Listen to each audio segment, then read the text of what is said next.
Assalamualaikum. Today we are going to learn about math subject.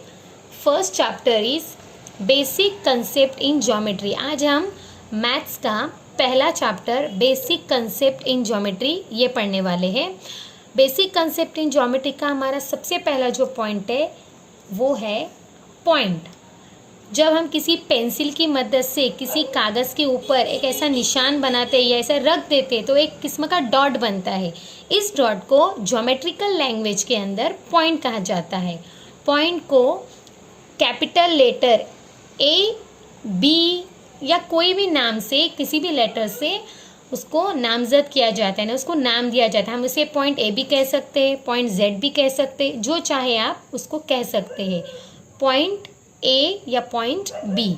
A simple dot is called point in geometrical language. अब इसके बाद हमारा दूसरा है line. अब लाइन किसे कहते हैं? 2 points A and B on sheet of paper and join them using a ruler we get the straight line. जब हम 2 पॉइंट लेते एक पेपर के ऊपर और उसको स्केल की मदद से जब हम इस तरह से जोड़ते तो वो एक किस्म की लाइन बन जाती है. तो इसे कहेंगे लाइन ए बी. एक स्ट्रेट लाइन खींचेंगे तो ये लाइन बन जाएंगी, लाइन ए बी. 2 पॉइंट की मदद से आप एक लाइन खींच सकते हैं. आप आपके घर पे भी 2 पॉइंट लीजिए और स्केल की मदद से उन दोनों पॉइंट्स को जोड़ दीजिए तो आपको एक लाइन मिल जाएगी. ए या बी के अलावा भी आप इसको अनदर नाम भी दे सकते हैं.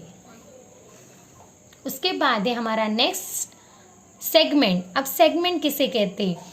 लाइन जो होती है उसको हम दोनों जानिब से कंटिन्यूअसली खींच सकते हैं. जितना हमारा पेपर रहेगा उस जानिब हम दोनों जानिब, जैसे ये ए पॉइंट है, ए पॉइंट से ये लाइन कंटिन्यू आगे बढ़ती चली जाएंगी, इसीलिए ये एरो का निशान दिया गया है.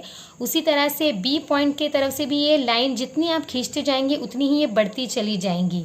तो ये लाइन होती है. लाइन की जो हद होती है वो लामहदूद होती है, उसको जितना खींचेंगे वो उतनी बढ़ती चली जाएंगी. Continuously it goes on.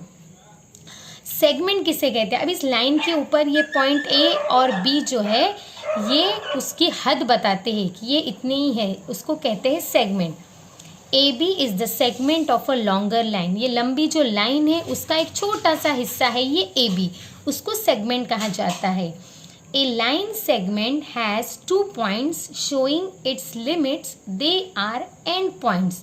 ये ए और बी जो है वो सेगमेंट के आखिरी हद वाले पॉइंट है, यानी उसकी हद बताते हैं कि ये इतने ही है. ये लाइन के ऊपर ये ए बी इतनी ही सेगमेंट है और ये उसके एंड पॉइंट से यानी ए से लेकर ये बी तक उसका सेगमेंट है. ये यही यहाँ से शुरू होगा और यहाँ पर ख़त्म होगा, ये उसके एंड पॉइंट से. तो इसके लिए इसे कहा जाता है सेगमेंट. ये उसका छोटा सा हिस्सा है. उसके बाद हम उसका अगला पॉइंट देखेंगे, रेज. रेज किसे कहा जाता है? A ray is a part of a line.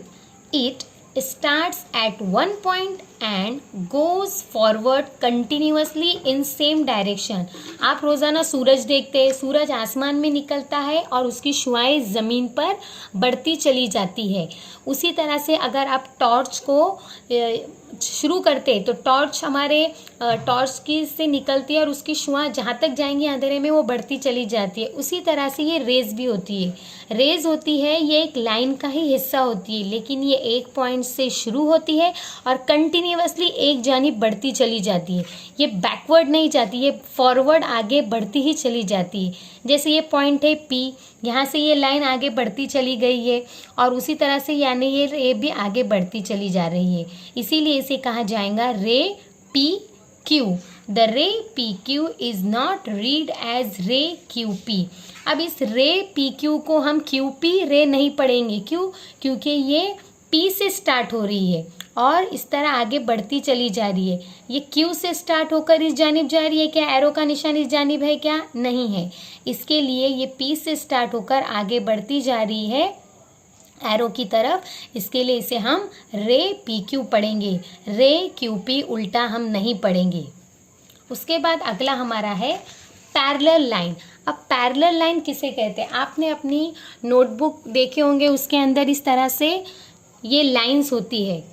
ये आपने देखे होंगे। तो ये इनको कहा जाता है पैरेलल लाइंस। ये कभी एक दूसरे से मिलती हुई आपने देखे हैं कि हमारे बुक में कोई लाइन एक दूसरे से मिली हो? कभी नहीं मिलती। उसी तरह से पैरेलल लाइन ये दो लाइंस होती है जो आपस में कभी मिलती नहीं, ये अपनी अपनी सिमतों में आगे बढ़ती चली जाती है। ये एक दूसरे के अपोजिट होती है, दूसरे के अपोजिट। जैसा कि आपके अपनी नोटबुक में आप देखते हैं, ये एक दूसरे के अपोजिट है। ये हर लाइन एक दूसरे की पैरेलल लाइन है, ये एक दूसरे से कभी मिलती नहीं है। तो ऐसी लाइन जो एक दूसरे के आमने सामने हो, अपोजिट में हो, उसे पैरेलल लाइन कहा जाता है। उसके बाद हमारा आखिरी हिस्सा जो है वो है कोलिनियर पॉइंट्स। अब कोलिनियर पॉइंट्स यानी क्या? अभी हमने पॉइंट्स तो देखे, ये जो नुक्ता एक बनाया जाता है, जो डॉट होता है, उसको पॉइंट कहा जाता है। ज्योमेट्रिकल लैंग्वेज में पॉइंट कहा जाता है, आप उसे डॉट नहीं कह सकते। तो ये पॉइंट इस तरफ फैले हुए हैं। अब ये जो 3 पॉइंट है ये एक लाइन में स्ट्रेट आ रहे हैं, इसके लिए ये कोलिनियर पॉइंट्स है। 3 or more points which lie on a single straight line are said to be collinear points. यानी 3 या 3 से ज़्यादा नुकात अगर एक इस पर आते हैं, एक लाइन पर आते हैं, तो वो कोलिनियर पॉइंट्स होते हैं। अब ये 2 पॉइंट्स है तो ये एक लाइन पर नहीं, ये एक ऊपर एक थोड़ा सा नीचे, ये अकेला नीचे, तो ये कोलिनियर पॉइंट नहीं होगा। अगर 3 या 3 से ज़्यादा पॉइंट एक सिंगल स्ट्रेट लाइन पर अगर वो मौजूद हो तो ही वो कोलिनियर पॉइंट्स होंगे।